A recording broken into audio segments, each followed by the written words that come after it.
Hello students, welcome back in French Revolution. So this is the third video, and again I want to tell we have discussed about the causes of French Revolution. We have covered earlier political causes and social causes. In this video we will see the economical causes and the intellectual causes. So two causes were left. So we will start from economical causes. So you all see in earlier video that the French society were divided into three states. First state belongs to clergy, means the bishops, fathers, and the popes, church. So this was the clergy, and second state was the nobility, the kings' families, courtiers, and feudal lords. And the third states belongs to common people. So there were division of the society in France. Now we will see the economical causes. So the important thing is that during the 1700 to 1789, the population was rising in France. Why? In 1700 the population was approx 2 crore, and till 1789 it's a 2.8 crore. So if we all see, there is a rising of 30% population. So in these years the population was increased. इन सालों में क्या था, population बहुत तेजी के साथ increase की. अब पॉपुलेशन इंक्रीज की, हमारे पास अगर रिसोर्सेज फिक्स हो और वो रिसोर्सेज जो भी हैं उन रिसोर्सेज में अगर बढ़ोतरी ना हो, इंक्रीज ना करे और पॉपुलेशन बढ़ती जाए तो फिर क्या होगी, प्रॉब्लम तो सोसाइटी को होगी. सो this was the main cause behind the economical causes. This is the rising population. Second is high debt of what lead to large interest payment. अब जो कर्ज था, कर्ज तो दिन का दिन बढ़ता ही जा रहा था. क्यों? क्योंकि उसके ऊपर इंटरेस्ट लग रहा था, इंटरेस्ट के ऊपर इंटरेस्ट लग रहा था, और इसकी वजह से वो क्या था, जो पेमेंट थी वो क्या हो गई थी, बहुत ही ज्यादा हो चुकी थी. और इसकी वजह से भी क्या था, फ्रांस की जो इकोनॉमिकल कंडीशन थी वो अच्छी नहीं थी. Next is half of total national budget went to डेब्ट रिपेमेंट. अब जो आधे से ज्यादा बजट था नेशन का, कंट्री का, वो किस में चला जाता था, जो हमने डेब्ट लिया था, जो हमारा कर्ज था उसके रिपेमेंट में आधा से ज्यादा जो था बजट वो चला जाता था कंट्री का. Next is hot winter. जो उस ईयर में 1789 की अगर हम लोग बात करें तो 1789 ईयर में जो विंटर था वो बहुत ही हार्श था, बहुत ही ज्यादा ठंडी पड़ी थी, जिसकी वजह से क्या हुआ, क्रॉप फेल्योर हुआ. क्रॉप फेल्योर का मतलब जो फसलें थी वो फसलें पैदा ही नहीं हुई अगले 2 सालों तक. फिर उससे क्या हुआ, जब फसल नहीं पैदा होगी तो फिर क्या होगा, जो फूड प्राइसेस होंगे ग्रेन्स के वो क्या होंगे, इंक्रीज कर जाएंगे. क्यों? क्योंकि हमारी डिमांड तो उतनी ही है, डिमांड तो कम हुई नहीं है, लेकिन जो हमारा स्टॉक है, स्टॉक क्या हो रहा है, कम हो रहा है. स्टॉक कम होने की वजह से फिर क्या होगा, जो प्राइसेस होंगे वो इंक्रीज करेंगे. और वहां पे कंडीशन कैसी आ गई थी, फैमिन, कह सकते हैं कि भूखमरी जैसी कंडीशन फ्रांस में 1789 में हमें देखने को मिली. Okay, next is angry peasants and common people. अब उनके ऊपर ऐसे ही विपत्ति है, कह सकते हैं कि नेचुरल फैमिन हो चुका था, भुखमरी की कंडीशन आ गई थी, और उसके बाद उनके ऊपर टैक्सेस बढ़ाना या टैक्स बढ़ाने के बारे में सोचना, जब फसलें नष्ट हो गई हो, फसलें ना हो, और टैक्सेस बढ़ाना, तो कहीं ना कहीं जो पीजेंट्स थे वो एंग्री थे, गुस्सा थे, और जो कॉमन पीपल थे वो भी कहीं ना कहीं उनमें भी रोष था. किसको लेकर, जो मोनार्की थी, या कह सकते हैं लुई 16 को लेकर. There is no scientific development. किसी भी टाइप का कोई साइंटिफिक डेवलपमेंट तो हुआ नहीं था कि एग्रीकल्चरल फील्ड में हमने कोई साइंटिफिक डेवलपमेंट कर लिया है. जैसे लैंड है तो लैंड की जो प्रोडक्टिविटी है, प्रोडक्टिविटी को बढ़ाने के लिए हम कुछ तो कर नहीं सकते हैं. प्रोडक्शन तो इंक्रीज हमने किया नहीं. क्यों नहीं किया?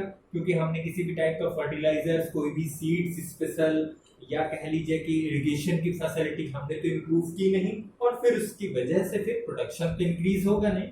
तो किसी भी टाइप का कोई भी साइंटिफिक डेवलपमेंट भी हमें देखने को नहीं मिला, और जिसकी वजह से ये फ्रेंच रेवोल्यूशन का एक प्रमुख कारण बन के उभरता है. उसके बाद अगर हम लोग देखें तो सब इंटेलेक्चुअल कॉजेज भी थे. इंटेलेक्चुअल कॉजेज में अगर हम देखें, this time 17th and 18th century, age of enlightenment. Enlightenment का मतलब है, कह सकते हैं कि इस टाइम पे क्या हुआ, 17th और 18th सेंचुरी जो टाइम पीरियड था, इंडस्ट्रियलाइजेशन के दौर से गुजर रहा था पूरा यूरोप में इंडस्ट्रियलाइजेशन स्टार्ट हो गया था और इंडस्ट्रीज के लिए रॉ मटेरियल चाहिए थे, और रॉ मटेरियल के लिए वो कहीं ना कहीं डिपेंड करते हैं नेचुरल चीजों पे, और फिर वो उसकी कमी थी। क्यों कमी थी? क्योंकि वहां पे उस समय विंटर इतना ज्यादा बुरा पड़ा था कि क्रॉप फेल्योर हो गया था और किसी भी टाइप का रॉ मटेरियल हमें नहीं मिल रहा था। So this was the age of enlightenment.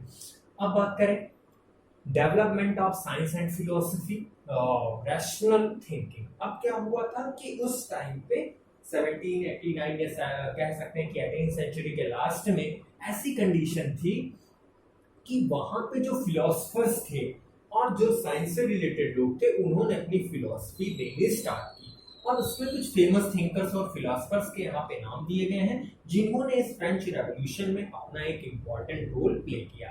जैसे जॉन लॉक है, second is Jean Jacques Rousseau. Rousseau का बहुत ही इंपॉर्टेंट रोल था फ्रेंच रेवोल्यूशन में। क्यों?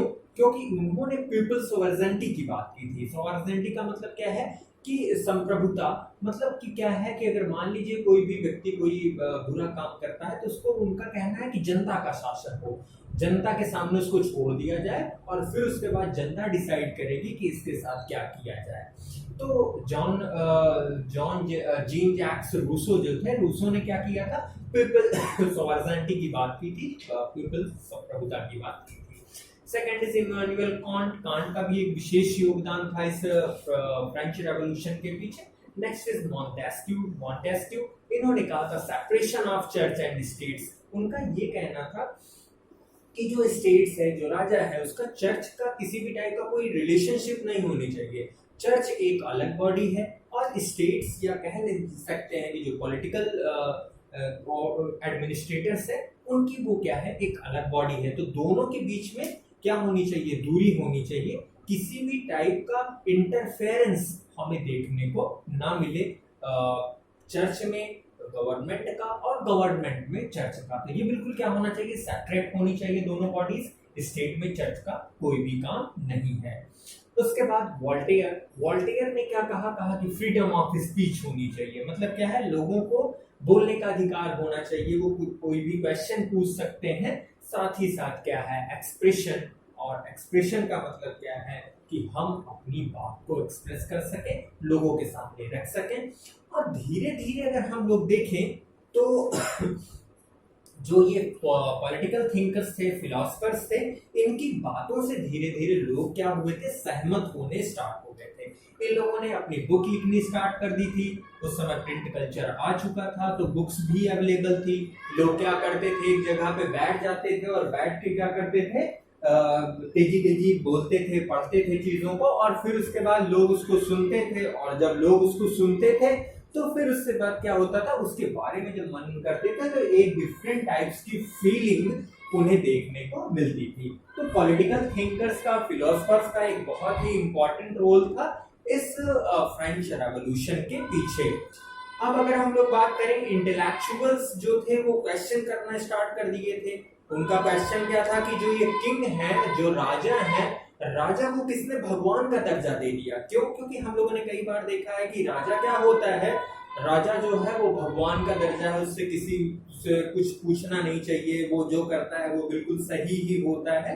तो उन्होंने क्या किया था कि वो बिल्कुल अपने आप को गॉड जैसा ना समझे, वो भी क्या है, एक इंसान है, और उनसे भी क्वेश्चन किया जा सकता है, प्रश्न पूछा जा सकता है। So this was the importance of the actual intellectual causes. Okay students, so when we are meeting next video, we are discuss about the French Revolution, और causes की हम लोगों ने यहाँ पे बात कर ली है। Political causes में हम लोगों ने लुइस 14, 15 और 16 का कार्यकाल देखा था, और उनकी जो है कुछ ड्रॉबैक्स या उनकी कमियों के बारे में भी बात की थी, जिसकी वजह से ये डेप्ट बढ़ा, ये कर्ज बढ़ा। उसके बाद सोशल कॉजेज हमने देखा था कि सोसाइटी 3 ग्रुप में डिवाइड थी और तीनों के बीच में ये डिफरेंसेस थे, समानता नहीं थी, इक्वालिटी नहीं थी। इसकी वजह से जो है ये फ्रेंच रेवोल्यूशन का एक प्रमुख कारण बना। इकोनॉमिकल कॉजेज में हमने देखा कि कैसे डेप्ट बढ़ा और जब शासन के ऊपर या राज्य के ऊपर या स्टेट के ऊपर कंट्री के ऊपर जब कर्ज बढ़ता है तो वो उसके लिए टैक्स इम्पोज करते हैं, और टैक्स जब इम्पोज करते हैं तो पॉपुलेशन की अगर इनकम नहीं होगी, टैक्सेस ज्यादा हो जाएंगे तो फिर प्रॉब्लम होगी। देखा था हमने कि कैसे हर्ष विंटर की वजह से क्रॉप फेल्योर हुआ और फूड प्राइसेस क्या हो गई, इंक्रीज कर गई और भुखमरी की कंडीशन आ गई थी।